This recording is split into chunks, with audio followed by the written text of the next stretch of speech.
तो hello everyone, this is Saksham Patel. Welcome once again in this YouTube channel. तो काफ़ी दिनों बाद आना हो पाया और मैं काफ़ी दिनों से वीडियो भी नहीं बना पाया। सोच रहा था कि आज बनाऊंगा, कल बनाऊंगा, लेकिन मौका ही नहीं मिला।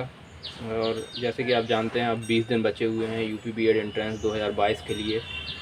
तो आप लोग लास्ट टाइम पे इस एग्ज़ाम्स के लिए कैसे प्रिपेयर करें अपने आप को, ये भी बहुत इम्पॉर्टेंट होता है। जैसे कि अभी कई लोग पढ़ रहे होंगे 2-3 महीने से, उन लोगों ने काफ़ी कुछ तैयारी कर ली होगी, लेकिन लास्ट टाइम पे क्या होता है कि रिवीजन मस्ट होता है। जैसे आपने कोई नोट्स बनाए तो उसको रिवाइज करते रहें, कुछ नई चीज़ें पढ़ते रहें। तो जैसे कि आप जानते हैं, इसमें 3 सेक्शन होते हैं जो कि कॉमन होते हैं, और एक जो लास्ट सेक्शन होता है वो डिफरेंट होता है। जैसे एग्रीकल्चर वालों के लिए एग्रीकल्चर से रिलेटेड क्वेश्चंस आते हैं, और साइंस वालों के लिए साइंस से रिलेटेड क्वेश्चन रहते हैं। तो वो एक अलग सेक्शन हो गया। तो उसकी बात हम बाद में करेंगे, इसी वीडियो में ही डिस्कस कर लेंगे। ठीक है, तो सबसे पहले हम जीएस सेक्शन की बात कर लेते हैं। तो जीएस सेक्शन में मैंने जैसे ही बताया था कि आपको 2021 के अगस्त से लेके यहाँ तक का, मतलब मई तक का करंट अफेयर करना है। कर लिया है तो अच्छी बात है, नहीं तो कुछ बेसिक चीज़ें हैं। एक रफ़ आइडिया आपको होना चाहिए कि ये चीज़ें हुई हैं, ये चीज़ें हुई हैं, तो उसके बारे में थोड़ा सा रफ़ आइडिया होना चाहिए। मेनली जो करंट अफेयर से पिछले लास्ट ईयर में जो क्वेश्चंस आए थे, तो उसके बारे में थोड़ा डिस्कस करेंगे। जैसे कि स्पोर्ट्स से रिलेटेड क्वेश्चन थे, स्पोर्ट्स रिलेटेड, जैसे कौन सा प्लेयर कौन से गेम से रिलेटेड है। तो इस तरह के क्वेश्चन आप लोग ज़रूर देख के जाएँ। और जो अवार्ड्स मिलते हैं स्पोर्ट्स से रिलेटेड, उसको आप लोग पढ़ के जाएँ। और कुछ जैसे इंडेक्स रैंकिंग होती है, वर्ल्ड हैप्पीनेस इंडेक्स हो गया, ह्यूमन डेवलपमेंट इंडेक्स हो गया, तो उसमें भारत की रैंकिंग क्या थी उसको देख के जाएं। और टॉप पे कौन सा मतलब कंट्री थी, उसको ज़रूर देख के जाएं। ठीक है, तो करंट अफेयर से इसी तरह क्वेश्चन थे। और और जीके में बात करें तो उत्तर प्रदेश से रिलेटेड एक बार गूगल में ज़रूर सर्च करवाएं, important facts about Uttar Pradesh. तो उसमें से आपको जो जो चीज़ें, जैसे नेशनल स्टेट एनिमल्स निकल के आएगा, स्टेट एनिमल्स हो गया, स्टेट ट्री हो गया, फर्स्ट चीफ मिनिस्टर कौन थे उत्तर प्रदेश के, कौन कौन सी नदियाँ। तो उसमें थोड़ा सा ये चीज़ें भी ज़रूर पढ़ के जाएँ, क्योंकि यूपी का एग्ज़ाम है, तो उससे रिलेटेड चीज़ें ज़रूर पूछी आती हैं, पिछली बार भी पूछी गई थी। जैसे स्टेट ट्री कौन सा है, जैसे अशोक का पेड़ था तो स्टेट ट्री था, तो कई लोग बरगद का पेड़ लगा के आ गए थे, तो गलत हो गया था। तो ये सिली मिस्टेक्स आप लोग ना करें। ठीक है, और स्टैटिक पोर्शन में हिस्ट्री हो गई, आपकी जोग्राफ़ी हो गई, पॉलिटिक्स हो गई, तो ये सब चीज़ें आती हैं। हाँ, और कॉन्स्टिट्यूशन में बात करें तो अमेंडमेंट ज़रूर पढ़ के जाएँ कि कौन सा राज्य किस अमेंडमेंट के तहत बना था। फॉर एग्जांपल जैसे बात करें अरुणाचल प्रदेश की बात करें तो 55 अमेंडमेंट के थ्रू अरुणाचल प्रदेश बना था इन 1987 में। तो इस तरीके के क्वेश्चन आप ज़रूर पढ़ के जाएँ। और भी बात कर लेते हैं, जैसे बुक एंड ऑथर से रिलेटेड क्वेश्चन, जैसे लास्ट ईयर में 2-3 क्वेश्चन आए हुए थे, तो उनको भी पढ़ के जाएँ, बुक एंड ऑथर ज़रूर देख के जाएँ। और मुझे और भी कुछ चीज़ें याद नहीं आ रही हैं। इस तरह के कुछ इंपॉर्टेंट चीज़ें ज़रूर देख के जाएँ, जैसे अवार्ड्स हो गए, स्पोर्ट्स हो गए, उससे रिलेटेड करंट अफेयर ज़रूर देखें। इंडेक्स रैंकिंग, भारत की रैंकिंग क्या थी। उत्तर प्रदेश के बारे में जैसे मैंने बताया, गूगल में आप ज़रूर सर्च करके देखें कि क्या क्या चीज़ें इंपॉर्टेंट। तो लास्ट टाइम पे थोड़े से 100 से 150 क्वेश्चन ऐसे आप लोग सेलेक्ट करके लिख लें कहीं पे, उनको ज़रूर रिवाइज करके जाएँ। ठीक है, तो ये तो आपका हुआ जीएस का सेक्शन। और जैसा मैंने बताया था, स्टैटिक पोर्शन आपको ल्यूसेंट से या वो घटना चक्र एसएससी वाली बुक से आप कर सकते हैं, जैसे कि मैंने प्रीवियस वीडियोज़ में बताया हुआ आप लोगों को। कई लोग कह रहे थे मैं स्माइल नहीं करता हूँ, तो थोड़ा सा कभी कभी ना सीरियस रहना पड़ता है। तो जब वीडियो बनाते हुए तो आप लोग हर समय स्माइल नहीं कर सकते ना, क्योंकि ये वीडियो थोड़ी ना आपकी एक कॉमेडी वाली वीडियो बना रहा हूँ मैं। तो उसके लिए थोड़ा सा सीरियस रहना भी बहुत ज़रूरी होता है। और पहला एक्सपोजर होने की वजह से थोड़ा सा नर्वसनेस रहती है, इस वजह से थोड़ा सा प्रॉब्लम रहती है। तो ऐसा नहीं है, अंदर से फीलिंग सही रहती हैं, और वो कुछ नहीं है। कुछ लोग कहते हैं कि यार थोड़ा सा स्माइल कर दिया करो, अच्छी बात है, स्माइल करना अच्छी बात है, वो भी मैं करता हूँ। वैसे अपनी पर्सनल लाइफ में बहुत खुश रहता हूँ। ऐसा नहीं है कि बहुत ऐसा लगे कि दुखी हूँ, लोग सोचते हैं कि दुखी है, ऐसा नहीं है ना। तो अब जनरल नॉलेज की बात हो गई, और पीछे आपको थोड़ा साउंड आ रहा हो तो उसके लिए माफ़ी चाहूँगा, क्योंकि मेरे पास कोई एडिटिंग सॉफ्टवेयर नहीं है। मैं ऐसे जनरल वीडियो बना रहा हूँ, बस वो आपकी हेल्प के लिए है और कुछ नहीं है। जैसे लास्ट टाइम पे जैसा जो होता है, वो क्या क्या करना चाहिए। और अब बात कर लेते हैं जनरल एबिलिटीज़ की। तो जनरल एबिलिटीज़ में जो है आपके 3-4 मेन जो टॉपिक्स हैं, जैसे आपका ये परसेंटेज वाला जो मैथ का जो ये वो है, वो सभी जगह इम्पॉर्टेंट है परसेंटेज। आपको फ्रैक्शन पता होने चाहिए। परसेंटेज से ही आप टाइम स्पीड डिस्टेंस वाले को, टाइम स्पीड डिस्टेंस भी बहुत इंपॉर्टेंट है क्योंकि लास्ट ईयर ही क्वेश्चन आए थे। और डाटा इंटरप्रिटेशन मतलब बार ग्राफ वाले क्वेश्चन थे। तो ये सब चीज़ें, रेशियो प्रोपोर्शन हो गया, आपका कंपाउंड इंटरेस्ट हो गया सिंपल। लेकिन कंपाउंड इंटरेस्ट और सिंपल इंटरेस्ट लास्ट ईयर में क्वेश्चन नहीं थे, लेकिन आपको पढ़ के जाना है। तो मैं 4-5 चीज़ें बता दूं। परसेंटेज ज़रूर पढ़ के जाएं, प्रॉफिट एंड लॉस ज़रूर पढ़ के जाएं, रेशियो एंड प्रोपोर्शन उसके ज़रूर एक बार देख के जाएं, अच्छी तरीके से पढ़ के जाएं। कंपाउंड इंटरेस्ट, सिंपल इंटरेस्ट ज़रूर देखें। तो इन्हीं से ये जो टॉपिक हैं अर्थमेटिक के, बहुत ही इंपॉर्टेंट हैं। और इसके लिए आप टेक्स्ट बुक ऐप से, जैसे मैंने पहले बताया था कि वहाँ से आप मॉक अटैम्प्ट कर सकते हैं, पेड वाला वहाँ पे ले सकते हैं। कई लोगों ने लिया भी होगा। तो अगर लिया है तो जितने भी जो टेस्ट सीरीज़ में जितने भी क्वेश्चन आए हुए हैं, मतलब उसमें जितने भी टेस्ट हैं, सेक्शनल टेस्ट हैं, पूरा एक कंप्लीट टेस्ट है, तो पूरे लगा के जाएँ, अपने सेक्शन के पूरे करके जाएँ। जैसे रीजनिंग वाले सब कुछ करके जाएँ, उनको 1-2 बार रिवाइज भी कर लें, क्योंकि बहुत ही इंपॉर्टेंट होता है revision. Multiple times of revision बहुत ही इंपॉर्टेंट है। अगर वो नहीं करोगे आप, ऐसे ही खाली पीली करते जाओगे तो कोई मतलब नहीं हो जाता। कोई भी एग्ज़ाम हो, whether it is a competitive exams और any entrance exams like this, तो उसके लिए आपको रिवीजन मस्ट है।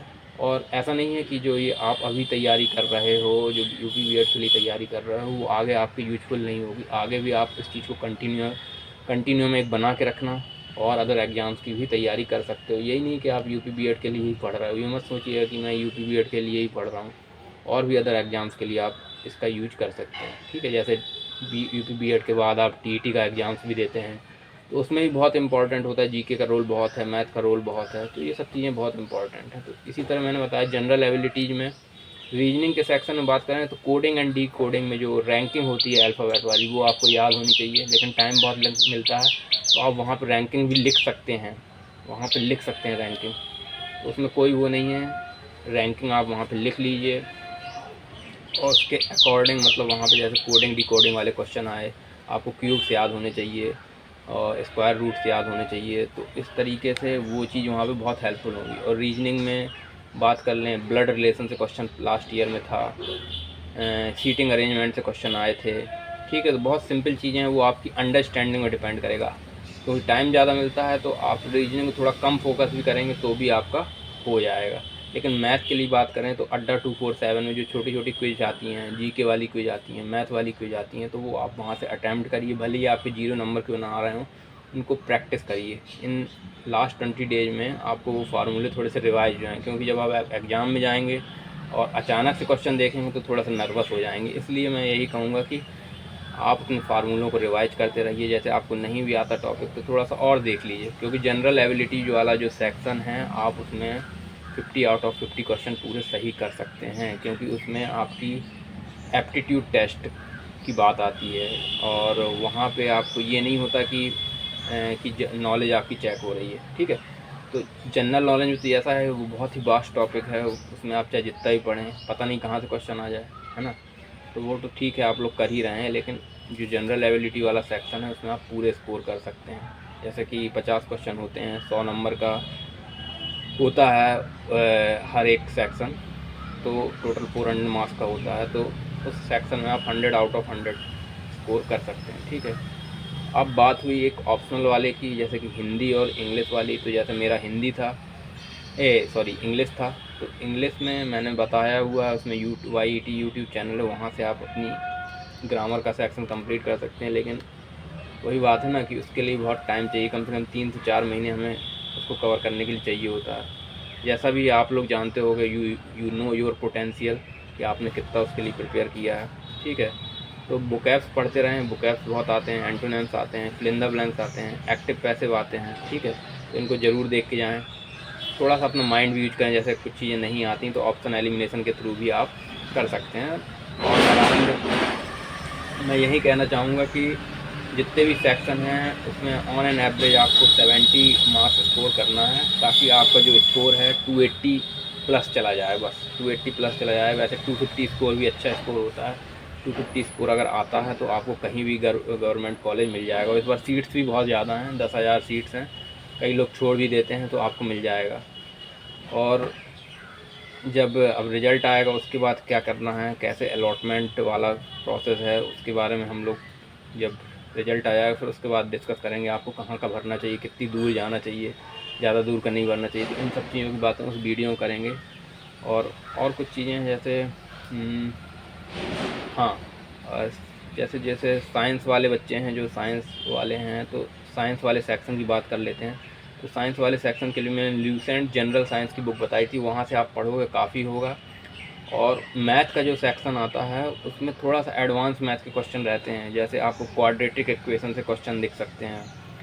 अलजेब्रा का जो सेक्शन होता है, क्वाड्रेटिक इक्वेशंस और ये सब चीज़ें वहाँ पे आपको दिख सकते हैं। ट्रिग्नोमेट्री से क्वेश्चन दिख सकते हैं आपको वहाँ पे। इंटीग्रेशन और डिफरेंशिएशन तो शायद नहीं आया था पिछली बार नहीं था। इस बार यूनिवर्सिटी चेंज हुई है, जैसे बरेली यूनिवर्सिटी है, ज्योतिबा फुल्ले रोहिलखंड यूनिवर्सिटी है, तो वो कैसे पेपर सेट करते हैं वो डिपेंड करेगा। शायद और सिंपल आ जाए या फिर थोड़ा टफ आ जाए। किसी को मैं डीमोटिवेट नहीं करना चाहता हूँ। तो आप अपनी तैयारी को अच्छे से करते रहिए। मतलब अभी 20 दिन है, तो जो पीछे जो आपने पढ़ा हुआ है उसको रिवाइज करें और नया भी पढ़ते जाएं। और अब ऐसा टाइम आ गया है कि आप कम से कम 5 घंटे एटलीस्ट समय निकालें पढ़ाई के लिए। कोई बड़ा एग्ज़ाम तो नहीं है, लेकिन आप लोग चाहते हो गवर्नमेंट कॉलेज मिल जाए यार, सब लोग चाहते हैं गवर्नमेंट मिल जाए, हर कोई चाहता है गवर्नमेंट जॉब मिल जाए, है ना। तो आजकल इसका बहुत बोलबाला है, सब ट्रेंड में चल रहा है, तो इस चीज़ों पे भी आपको फोकस करना चाहिए। और मिल जाए तो अच्छी बात है। कई लोग सोचते हैं यार प्राइवेट से कर लेंगे, वो उनकी चॉइस है ना। बस यही था। और लास्ट में यही कहना चाहूँगा, वीडियो को अपने दोस्तों के साथ शेयर करिएगा, जो भी यूपी बीएड का एंट्रेंस 2022 का भरा हुआ है उनके साथ शेयर करिएगा। और मेरी जो अभी जो आपको वीडियो कैसी लगी कमेंट करके ज़रूर बताइएगा। और आपकी कोई क्वेरी है तो आप कमेंट बॉक्स में कमेंट ड्रॉप कर सकते हैं। And you can follow me on Instagram, you can search just सक्षम पटेरिया, या फिर मैं इसके नीचे में लिंक में उसको पिंड कर दूंगा, अपने पहला कमेंट कर दूँगा जिसमें इंस्टाग्राम का लिंक होगा। तो वहाँ पे आप मैसेज करके मुझसे अपने डाउट पूछ सकते हैं कि आपको कहाँ पे प्रॉब्लम है। ठीक है, बस आज के लिए इतना ही। थैंक यू सो मच और best of luck for your exams और for UP BEd 2022 entrance exam. मैं चाहूँगा जैसे मेरी 4th रैंक थी, मैं भी चाहता हूँ कि जो मेरे व्यूअर्स हैं उसमें से कोई एक ऐसा बंदा हो जो टॉप 10 में आ सके। ठीक है, thank you very much all of you.